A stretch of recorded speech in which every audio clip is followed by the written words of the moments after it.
So the first chapter of chemistry is chemical reactions and equations. रासायनिक अभिक्रियाएं एवं समीकरण. इसमें आपको क्या क्या पढ़ना है, एक ब्रीफ डिस्क्रिप्शन देख लो. What is chemical reaction?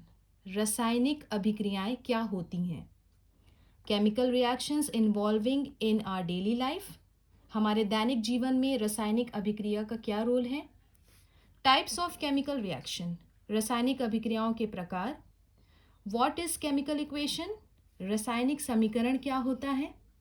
How to balance chemical equations? रासायनिक समीकरण को आप संतुलित कैसे करोगे? Corrosion, संक्षारण, rancidity यानी विकृत गंधता. फिर से एक बार आप देख लो. What is chemical reaction? रासायनिक अभिक्रिया क्या होती है? Chemical reactions involving in our daily life. रासायनिक अभिक्रिया का हमारे दैनिक जीवन में क्या रोल है? Types of chemical reaction. रासायनिक अभिक्रियाओं के प्रकार आप डिटेल में पढ़ोगे.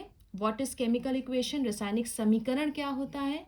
How to balance chemical equations. आप रासायनिक समीकरण को कैसे संतुलित करोगे, इसके बारे में डिटेल में स्टडी करोगे. और ये दो छोटे टॉपिक्स हैं, शॉर्ट नोट्स पे आते हैं ये. कोरोजन यानी संक्षारण और एसिडिटी मतलब विकृत गंधता.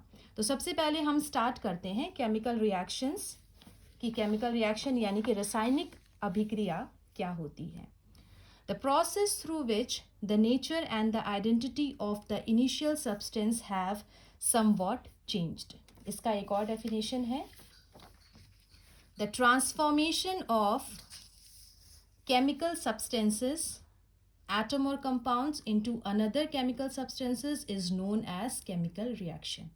इसको आप इस तरीके से समझो कि chemical reaction क्या होता है, रासायनिक अभिक्रिया क्या होती है.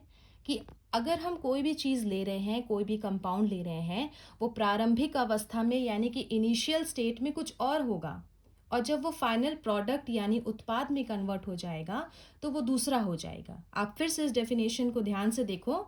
The transformation of chemical substances. Chemical substances या तो एटम हो सकता है, एटम मतलब परमाणु, और या तो वो कंपाउंड हो सकता है मतलब यौगिक, into another chemical substance is known as chemical reaction.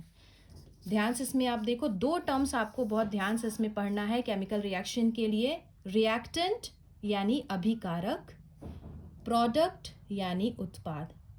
Reactant यानी अभिकारक, प्रोडक्ट यानी उत्पाद. केमिकल रिएक्शन कैसे हुआ, क्यों हुआ, कैसे समझोगे आप? रिएक्टेंट की अवस्था कुछ और होगी, लेकिन किसी पर्टिकुलर कंडीशन पे जो आपका उत्पाद रिएक्शन करने पे जो हमको मिला, उसका कंडीशन अलग हो जाएगा, वो दूसरी अवस्था में होगा. आप इसको इस तरीके से समझो. एक मैंने इक्वेशन यहाँ लिखा है. Magnesium Mg + O2 gives 2 MgO. यानी मैग्नीशियम मेटल है, वो ऑक्सीजन से रिएक्ट करेगा तो मैग्नीशियम ऑक्साइड बनाएगा. लेकिन आपको कैसे पता चला कि मैग्नीशियम है का एटम है, ऑक्सीजन का एटम है? वो तो हमें दिख नहीं रहा है. तो आप कैसे पता करोगे कि रासायनिक अभिक्रिया हमारे आसपास हो रही है कि नहीं है? तो उसके लिए कुछ क्राइटेरिया है, आप उसको देखो. Factors which indicates weather a chemical reaction has taken place. रासायनिक अभिक्रिया हो रही है कि नहीं हो रही, हम अपने आँखों से कैसे समझ सकते हैं? ये कुछ पॉइंट्स हैं. Change in state. अगर एक अवस्था से दूसरी अवस्था में वो परिवर्तित हो रहा है तो आप कहोगे चेंज इन स्टेट, और हाँ, उस समय केमिकल रिएक्शन हो रहा है, रासायनिक अभिक्रिया हो रही है. Change in colour. रंग में परिवर्तन. कि प्रारंभिक अवस्था में पहले इनिशियली उसका रंग कुछ और था, और बाद में उसका रंग जब रिएक्शन हो गया तो उसका कलर दूसरा हो गया, तो आप कह सकते हो कि हाँ, केमिकल रिएक्शन या रासायनिक अभिक्रिया हुई है. चौथा क्राइटेरिया है जज करने के लिए, इवोल्यूशन ऑफ अ गैस. मतलब कोई गैस निकल रही है रिएक्शन के दौरान. चेंज इन टेम्परेचर मतलब कि उसके तापमान में परिवर्तन. चेंज इन स्टेट यानी उसकी अवस्था में परिवर्तन. चेंज इन कलर मतलब उसके रंग में क्या परिवर्तन हुआ है. इवोल्यूशन ऑफ अ गैस मतलब रिएक्शन के द्वारा, रासायनिक अभिक्रिया के द्वारा कोई गैस निकली है तो हम उससे पहचान सकते हैं. चेंज इन टेम्परेचर यानी तापमान में परिवर्तन. इसके एक एक एग्जाम्पल्स हैं, आप देख लो इसको. चेंज इन स्टेट मतलब उसकी अवस्था में परिवर्तन. सबसे पहले ये है कि आप ध्यान से देखो, जब वाटर का फॉर्मेशन होता है तो किस तरह वाटर का फॉर्मेशन होता है, कौन कौन सी आपके कंपाउंड, कौन कौन से रिएक्टेंट होते हैं? हाइड्रोजन और ऑक्सीजन. हाइड्रोजन भी गैसियस अवस्था में है ऑक्सीजन भी गैशियस कंडीशन में है। दोनों जब कंबाइन किए तो मिला क्या, H2O यानी कि वाटर, जो कि लिक्विड स्टेट है, यानी वो द्रव अवस्था में है। प्रारंभिक अवस्था क्या थी, गैस। जब दोनों रिएक्ट कर गए हाइड्रोजन और ऑक्सीजन, रासायनिक अभिक्रिया हो गई, केमिकल रिएक्शन कंप्लीट हो गया, तो हमें मिला वाटर H2O जो कि लिक्विड कंडीशन में था। चेंज इन कलर को आप ऐसे समझो कि आप अपने आंखों से देख सकते हो कि किन्हीं भी दो सोल्यूशन को आप मिला रहे हो तो पहले तो वो कलरलेस था, उसका कोई रंग नहीं था, लेकिन जब दोनों सोल्यूशन मिलेंगे तो एक नया रंग हमें प्राप्त होगा। अब आप इसको ऐसे समझो, PbNO3 होल ट्वाइस, इसको आप बोलते हो लेड नाइट्रेट। लेड नाइट्रेट किसके साथ रिएक्शन कर रहा है, Ki, यानी कि पोटेशियम आयोडाइड। पोटेशियम आयोडाइड, ये दोनों का कोई रंग नहीं होता है, ध्यान रखिएगा आप लोग। लेड नाइट्रेट और पोटेशियम आयोडाइड दोनों का कोई रंग नहीं होता है, कलर नहीं होता। ये जब दोनों आपस में कंबाइन करते हैं तो हमें जो प्राप्त होता है वो होता है लेड आयोडाइड। अब आप कहोगे इसमें क्या खास बात है कि लेड नाइट्रेट कलरलेस था, Ki कलरलेस था, तो हमको लेड आयोडाइड पता मिल गया। तो लेड आयोडाइड बना है वो आप कैसे समझोगे, लेड आयोडाइड जो होता है वो येलो कलर का प्रेसिपिटेट होता है, येलो कलर का अवशेप होता है। प्रारंभ में दोनों सोल्यूशन कलरलेस था, उनका कोई कलर नहीं था, लेड नाइट्रेट का भी और पोटेशियम आयोडाइड का। जैसे ही इन दोनों सोल्यूशन ने रासायनिक अभिक्रिया की और रासायनिक अभिक्रिया को पूरा किया तो हमें क्या प्राप्त हुआ, लेड आयोडाइड जिसका कलर था येलो, एक अवशेप। लेड आयोडाइड आप कहोगे ये एक प्रेसिपिटेट है। प्रेसिपिटेट मतलब इनसॉल्युबल सब्सटेंस, इसको हिंदी में भी लिख लो, इनसॉल्युबल सब्सटेंस मतलब अवशेप। इसका डिटेल में मैं आपको बताऊंगी क्या होता है ये। तो प्रारंभिक अवस्था में दोनों कलरलेस थे, कोई कलर नहीं था, लेकिन जैसे ही हमने उसको दोनों को रासायनिक अभिक्रिया हुई उनके बीच में तो हमें एक अवशेप प्रेसिपिटेट प्राप्त हुआ लेड आयोडाइड का, जो कि पीला कलर का है। तो आप इससे देख के बता सकते हो कि हाँ, प्रारंभ में जो हमने सोल्यूशन लिया था, विलयन लिया था, उसका कलर फर्क था, लेकिन जब रासायनिक अभिक्रिया पूरी हो गई तो जो हमें प्राप्त हुआ लेड आयोडाइड उसका कलर चेंज हो गया। तो हाँ, इसमें रासायनिक अभिक्रिया हुई है या केमिकल रिएक्शन हुआ है। थर्ड पॉइंट जो है, इवोल्यूशन ऑफ गैस, मतलब केमिकल रिएक्शन के दौरान या रासायनिक अभिक्रिया के दौरान कोई गैस निकली तो वो आप उसको फील कर सकोगे। जैसे कि जिंक है, जिंक मेटल है, उसका छोटे छोटे ग्रैन्यूल्स होते हैं, छोटे छोटे दानेदार होता है वो, और उसमें जब सल्फ्यूरिक एसिड हम मिलाएंगे H2SO4 सल्फ्यूरिक एसिड तो हमें जिंक सल्फेट मिलेगा और H2 गैस की आवाज़ बुदबुदाहट आएगी। आप जब रिएक्शन करोगे, जब आप बड़े होगे लैब में जाओगे तो इस रिएक्शन को आप देखोगे, H2 जब इवॉल्व होती है तो H2 गैस जब निकलती है तो बुदबुदाहट जैसी आवाज़ आती है। इसको आप डेली लाइफ से ऐसे कनेक्ट करो कि आप इनो जब लेते हो और इनो को जैसे ही फाड़ते हो और उसको आप एक ग्लास पानी में लेते हो जिसमें भी, तो आप तुरंत देखो, ध्यान से देखना, इसको आज घर पे जाके करना। इनो की एक सैशे लेना और उसको ग्लास में थोड़े पानी में लेके उसको उसमें डालना, तो आप देखोगे कि बहुत तेज़ी से एक सनसनाहट के साथ आपको एक आवाज़ आएगी। उस सनसनाहट के साथ जो आवाज़ है वो एक गैस की है, कार्बन डाइऑक्साइड की।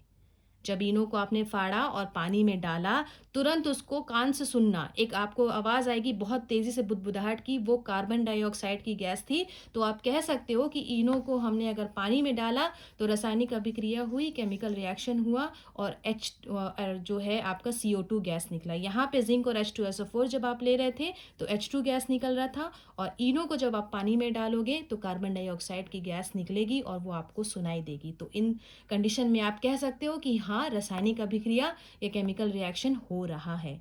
चेंज इन टेम्परेचर, इस रिएक्शन को आप चेंज इन टेम्परेचर मतलब तापमान में परिवर्तन, आप देखो जिंक के छोटे छोटे ग्रैन्यूल्स होते हैं। ग्रैन्यूल्स मतलब जिंक जो है वो ऐसे छोटा छोटा दानेदार होता है, ये जिंक के पार्टिकल्स हैं।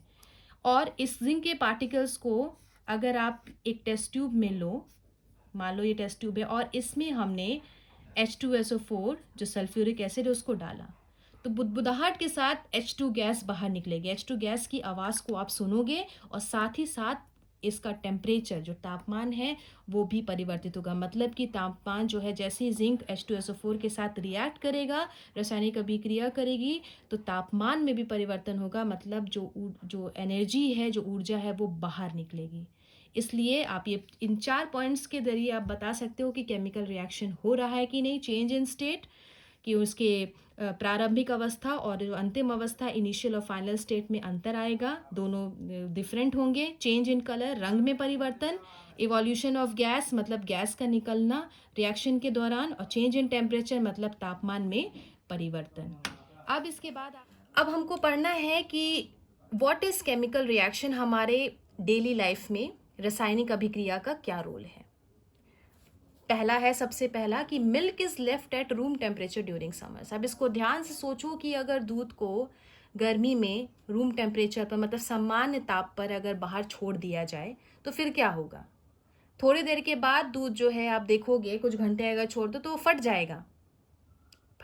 अगर नहीं देखा है तो मम्मी लोग से आप लोग पूछना कि अगर दूध को अगर गर्मी में बाहर छोड़ दिया जाए, फ्रिज में नहीं रखा जाए, तो वो जो है वो दूध खराब हो जाएगा। क्यों खराब हो जाएगा? क्योंकि अगर वो जो खराब हुआ है तो उसके बीच में एक केमिकल रिएक्शन इन्वॉल्व हुआ है जो उसको फाड़ दिया है। बहुत सारे बैक्टीरियाज हैं, छोटे छोटे सूक्ष्म जीवाणु हैं, माइक्रो ऑर्गेनिज्म, जो केमिकल रिएक्शन में मदद किए हैं और उस दूध को फाड़ दिए हैं, उसको दूध को खराब कर दिए हैं। तो ये भी एक केमिकल रिएक्शन है जो हमारे डेली लाइफ में, जो हमारे दैनिक जीवन में हो रहा है।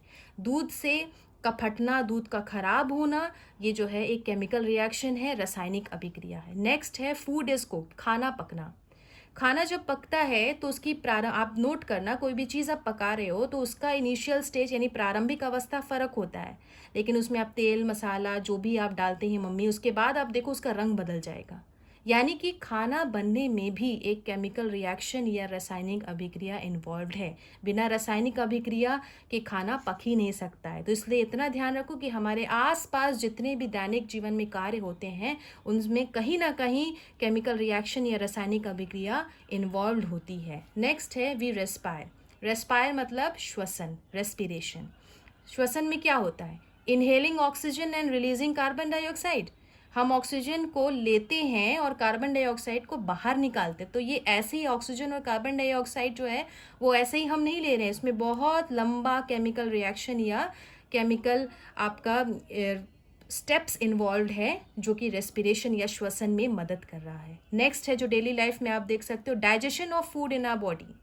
खाना का हमारे बॉडी में पचना। अब आप खुद सोचो, आप खाना खाते हो मुंह से, फिर वो खाने के बाद वो उस जो भी आपने फूड पार्टिकल, जो भी भोजन लिया है वो डाइजेस्ट होता है। बहुत सारे केमिकल रिएक्शन, रासायनिक अभिक्रिया इन्वॉल्व होती हैं।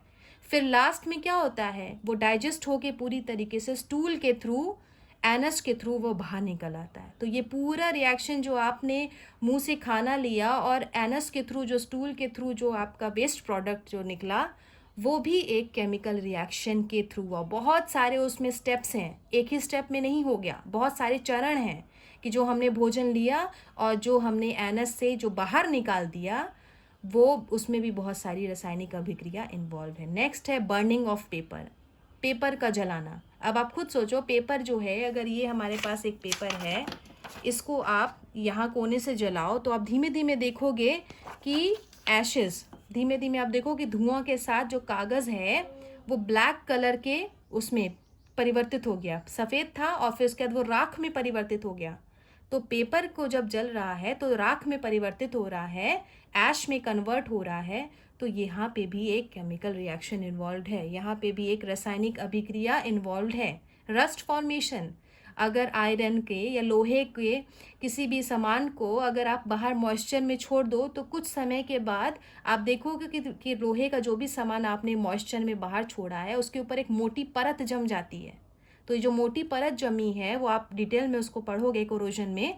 वो जो मोटी परत होती है वो आयरन की ऑक्साइड की होती है। पहले आयरन था, वो मॉइस्चर के साथ रिएक्ट किया और वो कन्वर्ट हो गया आयरन की ऑक्साइड में, जो कि एक ऑरेंज कलर का पाउडर होता है, उसके ऊपर एक लेयर जम जाती। तो ये भी एक केमिकल रिएक्शन हमारे डेली लाइफ में हो रहा है। और लास्ट यहाँ पे आपका है सेटिंग ऑफ मिल्क इनटू चीज़, घी और कर्ड। मिल्क का चीज़ में परिवर्तित होना, या घी में परिवर्तित होना या दही में परिवर्तित हो, इसमें भी एक केमिकल रिएक्शन इन्वॉल्व है। तो स्टूडेंट्स, हमारे आसपास के जितने भी आप डेली लाइफ में जो काम करते हो, जो देखते हो, उसमें कहीं ना कहीं केमिकल रिएक्शन यानी रासायनिक अभिक्रिया हो रही है, जो कि आप इसमें आपने इस वीडियो में देखा कि अगर पहला था कि अगर आप दूध को रूम टेम्परेचर पे छोड़ दो गर्मी में तो वो फट जाएगा, ख़राब हो जाएगा। क्यों? क्योंकि उसमें केमिकल रिएक्शन इन्वॉल्व होता है। बहुत सारी बैक्टीरिया, सूक्ष्म जीवाणु दूध को फाड़ देते हैं, दूध को ख़राब कर देते हैं। नेक्स्ट है फूड इज कुक। जब हम खाना बनाते हैं तो इसमें भी एक रासायनिक अभिक्रिया इन्वॉल्व है।